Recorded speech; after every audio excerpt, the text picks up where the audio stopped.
Hello. This is a video that we had no intention whatsoever of making. However, life gives us changes, and it gives us opportunities to learn and grow through them. And we've had a couple of hard changes lately, and we wanted to share those with you. As many of you may have seen the videos on our social media in this past winter of that big winter storm, and how William had some struggles within that storm. He became ill. He became ill, and unfortunately he passed away 2 months after that huge storm. Which was a lot of hard care and work to try and help him. So, there's a lot of pieces to when we start talking about grieving. It's not just what happens at the end, but it could be a lot of that time leading up to it. Right. And we do want to thank Dr. Helen Rudder and the Ohio State University Internal Medicines for all the help that they gave us in navigating, and all the team members that pitched in that helped with his care. He got great care, and he had great love. And with that being said, it was very soon after that we also lost another important part of our community here, which was Rowdy, a three-legged dog that everybody was in love with. He had a heart of gold and cared for a lot of people. Oh, he did. And community members within within Natural Freedom, as well as beyond, had many memories and stories to share with us as we kind of went through this loss. And so as we moved through this, we thought it was important to put together a memorial slideshow for you all, so we could share with us our favorite memories and stories. And there's a favorite quote that says, "When someone you love becomes a memory, the memory becomes a treasure." So I would like to share with you our memories and our treasures. Let's start with William. Let's start with, how did he get here, and what are some lessons we learned from him? William really taught us a lot about how we labeled and named things, and how that changed our approach. I don't know if you'd want to elaborate on that, Annie. William, he came to Natural Freedom Center, which wasn't the center at the time. It was our personal farm, family, and 4-H barn when he was a year old. And he was very pushy and but he was an amazingly extroverted horse. He liked to play, he liked to be part of everything, very curious. We had all kinds of toys in his stall when he was young, because he was always busy. Always up to something. And so it was fun when it was fun. But many times as we transitioned into Natural Freedom, he became getting the label of ADHD William or Silly Willy William. And we kind of had the conversation about if that's really good for him. As people come into the barn, bringing that intention that he's going to be silly kind of creates the fact that he's going to be silly. So what did we do? That's when we changed his name to Sir William. And just think of that. How would you approach Silly Willy or ADH horse compared to how would you approach Sir William? And I think we recognize that a lot with even the people that we relate to within the work that we do, and that approach is important. It does change the mindset and how you step in. The energy and the intention as you go into a relationship is important. And that was a huge lesson that Sir William actually provided our community here. He also, we watched him learn how to become a herd member within a herd at the beginning. He was really struggled with what are the rules and the expectations in this new family, quote unquote, herd. And he struggled a lot for a long time, Well, but he finally figured it out. well, he didn't know how to act within the herd because when he was born, he was what was called imprinted. So the person that had him pulled him away from his mom so they could act as the mother and caring figure. But horse moms are pretty good at setting boundaries, Yeah. and that's what he actually struggled with his whole life. His whole life. He was always pushing on boundaries because he never had a mom to show him what those looked like. So the herd members taught him. He did eventually become a family member, aka herd member, and he was instrumental in our daughter's life as a teenager, and gave her lots of lessons. And then he continued that with Natural Freedom, and he actually transitioned into a therapeutic riding horse. Yeah, A little bit there he too, done a so- lot of beautiful work, and a lot of people loved him. Beautiful horse. How about Rowdy? Oh, and Rowdy. So I know there's a lot more people in the community that know and loved Rowdy. He was our three-legged dog, and when he was a puppy, before he kind of went into the work of Natural Freedom, he always loved to be a part, wanted to help. He was just had a helping heart, helping soul. As a puppy, I don't know if you remember, we would unload the 50-pound bags of grain, and the little puppy would put it in his mouth, the corner of the bag, and carry it into the barn with us. He was always doing whatever we was doing. If we was cleaning stalls, he was in cleaning stalls. If we was gardening, he was chewing on a weed, laying beside the garden with us. Yeah. And He even picked up the wheelbarrow. Remember, he'd have his wheelbarrow in the mouth, like, I'm going, I'm helping. so just very close, very given soul, and taught us a lot.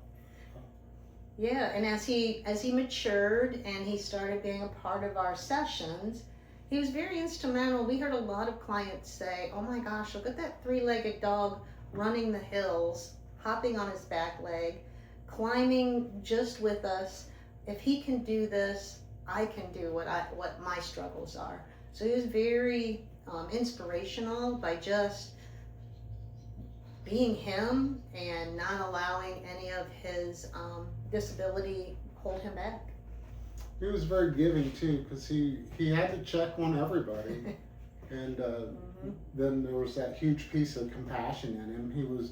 When he checked on people, he liked to put his paw on them and touch them and all that. But if somebody was truly sad, he would go over and sit in front of them and just stare at them, and He'd just cock his head. and he'd never touch them. Yeah. And that was kind of the way he helped us see that somebody was truly sad and really needed some extra support that day, and check in to see, how we can support you, and if you wanted to talk about it, or he was good there. And then towards the end, when he was getting a little tired, his famous thing was what? He would lay on the ground, roll over, and get his belly rubs. I think he spent most of his day on his back getting belly rubs from people. Absolutely. He loved his as much belly as he rubs. Possibly could. And the belly rubs would always bring great joy to the individuals that were here, and just kind of pop them out of a bad mood, or it was just very, very kind, gentle dog, and we miss him deeply. And where there's great, deep grief, that means there was great love, and I guarantee he was loved greatly by our community. By a lot of people. Mm-hmm. It was neat to watch. So since life just kind of took us down this path, we thought we would kind of talk a little bit about grief and loss. And and we invited later on we're going to have someone that's going to help us kind of expand on this, because grief and loss isn't always about the loss of a person or a loved one or a loved animal. It can be the loss of many things. It can be the loss of a relationship, a divorce, a broken friendship.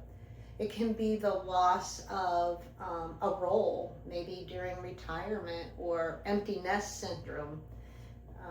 It could be the loss of health issues, getting cancer or some type of disability that has changed the way you knew life before. Could be a loss of possessions, loss of money, home, services, there is addictions. There's a lot of things that make us go into the space of I guess to say that we have to mourn. Yeah, we have to grieve and go, gosh, it's not what I planned on. I didn't think this was going to happen, but it's gone now, and now what do I do? So we will be, we're going to have a conversation with a colleague of ours and an clinical supervisor, and we're really glad to have her. So Jodi Jones will be joining us to kind of talk about what kind of emotions and thoughts that might come with these losses, and how can we move through those, and when do we need extra support, and what skill sets maybe do we need to explore to kind of help through this process of grief and loss. So before I introduce her, I have a really good quote I'd like to share with you. It goes, "You cannot prevent the birds of sorrow from flying over your head, but you can prevent them from building a nest in your hair." It's an old Chinese proverb, and I think it's a really good way to transition to our conversation with Jodi, so she can kind of support us on a professional level of how do we avoid having this nest being built in our hair of sorrow.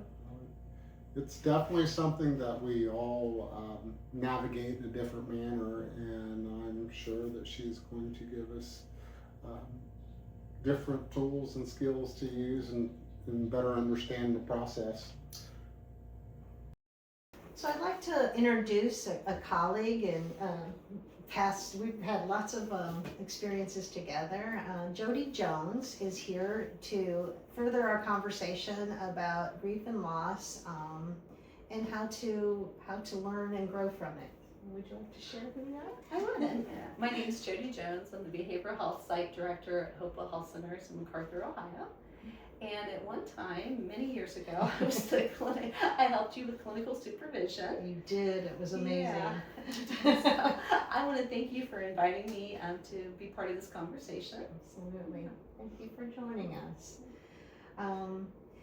So we talked a little bit about the birds of sorrow not making a nest. And I guess if I'd like to expand a little bit about what people can expect when we have a loss, like maybe some emotions or thoughts that might come, like can you kind of share some things on the grief and loss end from a clinical side? Sure. From a clinical side, some people may be familiar with the stages of grief from Elizabeth Kubler-Ross. The stages beginning with shock and disbelief, bargaining, anger, and then finally moving towards that acceptance. And people think, well, it's going to be linear. I'm going to go through all those stages and then I'll finally reach acceptance. But it doesn't work that way. It's non-linear. You can go back and forth. And originally, just to give you a little bit of context, the stages of grief were designed for people that were passing away. It was not originally the stages of grief for people that were grieving loved ones.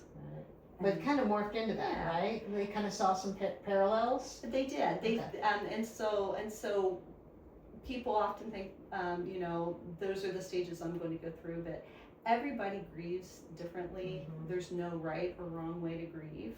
Right. I know for myself, when I lost my husband 6 years ago, my grief was throwing myself into farm work and just working a lot of hours and working through my grief. Somebody else may grieve by just sleeping and resting. So everybody grieves differently. Some people may want to be alone, other people want to be surrounded by people. And so it's important not to be judgmental, not to say you're not grieving the right way. Right. You're not showing enough sadness. Everybody just grieves individually. Is there's I was gonna say, can I put a timeline on it? I mean, should I be like running through the stages in like a week or two, or is there a timeline that goes with this? No, there is no timeline. And often people sometimes feel judged because loved ones may say, you've grieved long enough, it's time for you to move on. And there is no timeline. So how do you know when, like, okay, you said some people like to sleep. Mhm. How do you know when it is time that you're just grieving and that it might be time to get professional help to kind of help with that process? Or do you? Right. You know, is that? I think if you feel like you're stuck, and you know, and of course we wouldn't expect somebody in the first month or so to feel like they want to go back to work. You know, that's individual.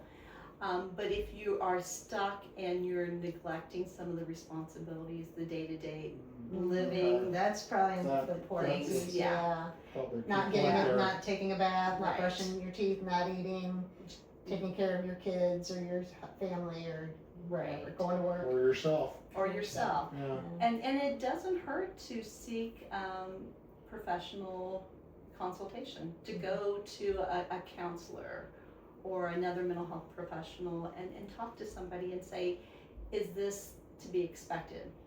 And sometimes people get into what's known as prolonged grief. Okay. It's their grieving has lasted maybe longer than a year, and they're not progressing, and they're just stuck in that grief. Okay. And that's where it's definitely time to get. That's when you might need to provide or seek counseling or other interventions to kind of get you unstuck and to get that to that stage of healing. Makes sense. Thank you for sharing that knowledge. Sure. Yeah, Sure. appreciate that. I wanted to, and I remember I left something out. As we were talking about the stages of grief, David Kessler added to the stages of grief. So beyond what we think of as this final stage of acceptance, there's a sixth stage, which is finding meaning. That's a big one. That is a big one. Huh. Okay. Finding meaning in the memories of the person or the whatever you have lost, or finding meaning of the actual loss. And it can be both. It can be both, Okay. and it can be thought of in some people as you're finding meaning, you reach what's known as post-traumatic growth. Okay. And that is that in some way that person or that animal or the thing that you lost, you have grown from that experience. You've learned something about yourself. You've learned maybe an inner strength that you didn't know you had. You maybe have begun to have a deeper spirituality, or maybe a deeper connection with people, a deeper empathy for people, and so you've grown. And I know for me, with my post-traumatic growth, after my husband passed away, I wanted to honor him by still keeping the cows and keeping the herd going. And so I had to learn how to brush hog, and I had to learn to do things without my husband. And that was my post-traumatic growth. And you had to dig deep, didn't you? I did. I did have That's to a dig scary, deep. Yeah. scary adventure. Right. Yeah. And so as we've watched the videos about William and Rowdy, we know that there are people that loved William and Rowdy, that they have also experienced their own post-traumatic growth. Yeah. I know for me, my post-traumatic growth, I would say, with the loss of William, is that I am trying to be more intentional of really spending my own personal time with each and one with the equine partners every day, instead of the day-to-day work, which sometimes you get into the rut, I think, of taking care of. I have to do this, I have to get the water, I feed the horses, clean the stall, and I forget to take that time to just connect with them without the work, either with the natural freedom work or the day-to-day work, which is where we started to begin with. And that's why natural freedom was even here. And so it kind of reminded me to appreciate each moment a little bit more, and realize that life, you know, not to take their presence for granted, because it could be gone at any minute, you know. Life is very precious, and for me, I grew spiritually. I grew closer to God. So it changes people in so many different ways. Yeah. That's the beauty of the loss. That is the beauty of the loss. Boy, that's hard to see sometimes, but go ahead. It is hard to see. I think within these losses, I've really started to learn how to look back at all the good and really absorb the good, instead of getting stuck in what I'm going to miss, or what do I miss about their relationships, or anything else that I've grieved over my lifetime. It's a chance to look at, there's a lot of positive. Without that positive, I wouldn't have that sorrow. So. And I think that's when we know sometimes there's healing, that we can remember our loved ones and not think of the passing and how terrible it was, but to begin to remember the happy times and the love.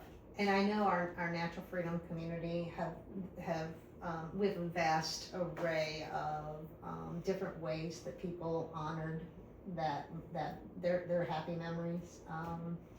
And so we will be sharing those. It's been beautiful to see the creative process within that, and them just showing their own unique relationship with the William or Rowdy that they had experienced while they were here. So and I also think, with you saying that, a lot of things that we've witnessed is the different ways people do grieve. Because not everybody has the same reaction or response to the loss, or how they can express it. Some people don't like to get scared. Yes. It's scary. Yeah. And so sometimes I have to push through, and I won't have to think about it. And that's sometimes when you need it, when counseling can be helpful, when you try to block out your feelings. It's too scary to grieve. If you're experiencing that, counseling can help you.